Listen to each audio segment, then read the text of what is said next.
Thank you very much, Look, I doubt if I'll take 8 minutes. I want to welcome the Minister's House and congratulate him on his elevation. We'll miss you on the corridors over in LH 2000.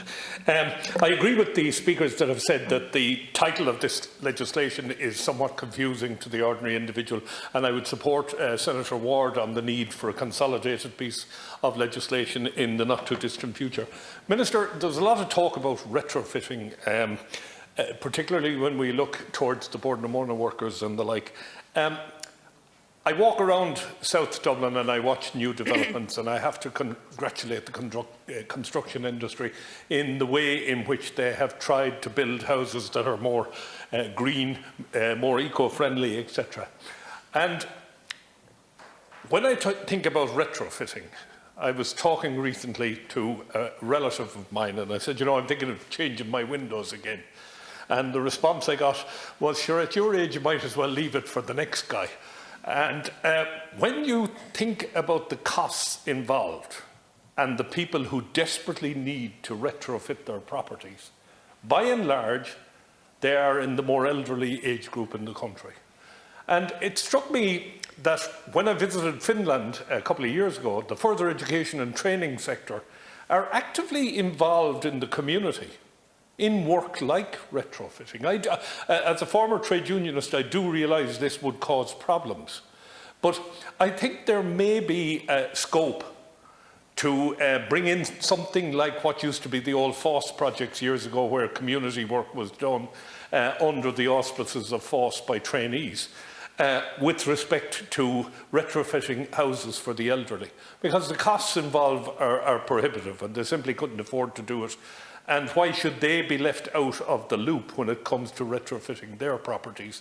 So I'd ask the Minister, maybe engage with your colleague in education and see if there's a way in which we could bring together training, education and training into the area of retrofitting properties and making them more eco-friendly. A lot of talk about electric cars, a lot of people talking about electric cars, both in this House and outside of this House. And I'm 100% supportive of this. However, I do want us to be a little bit more realistic at the cost, the human cost, of some of the raw materials that are required in the building of electric vehicles.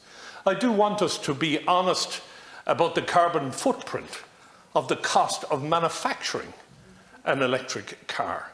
I've heard estimates that it takes up to 10 years to write off the carbon footprint for the manufacturing process.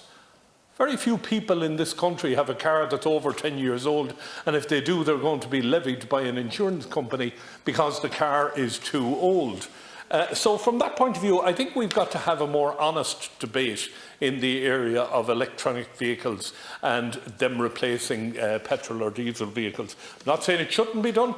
I'm 100% supportive of it, but I think we've got to be more honest about the actual costs, both in human terms and in ecological terms. And finally, Minister, you'll be aware of the fact that last year I took two wheels to cycle around Dublin to try it out for myself. I hadn't sat on a bicycle for possibly 50 years, and the experience was horrific as I travelled around Dublin.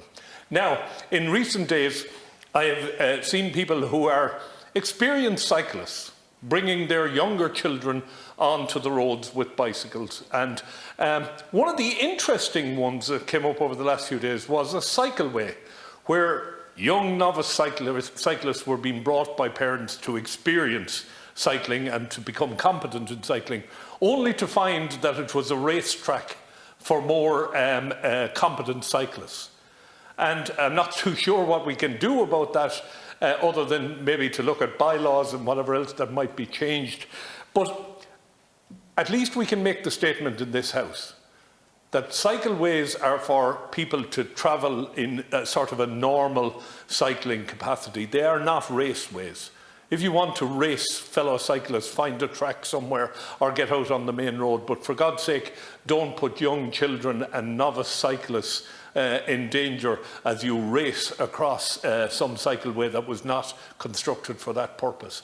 I do think the Cycle to Work scheme has to be extended, and we have to bring in electronic propelled bicycles for the more elderly person like myself. The 2 days I give up on a bicycle, my legs are still reeling from it, so there.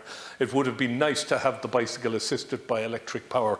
So I think we need to look at how we can subvent or grant aid further to get more and more people onto the bicycles, and I think that's something that will fall into your remit, and I know you will be 100% committed to it. So I wish you well in your portfolio, and hopefully you might bring the educational issue I spoke of to the relevant minister. Thank you very much for letting me in, Kyle.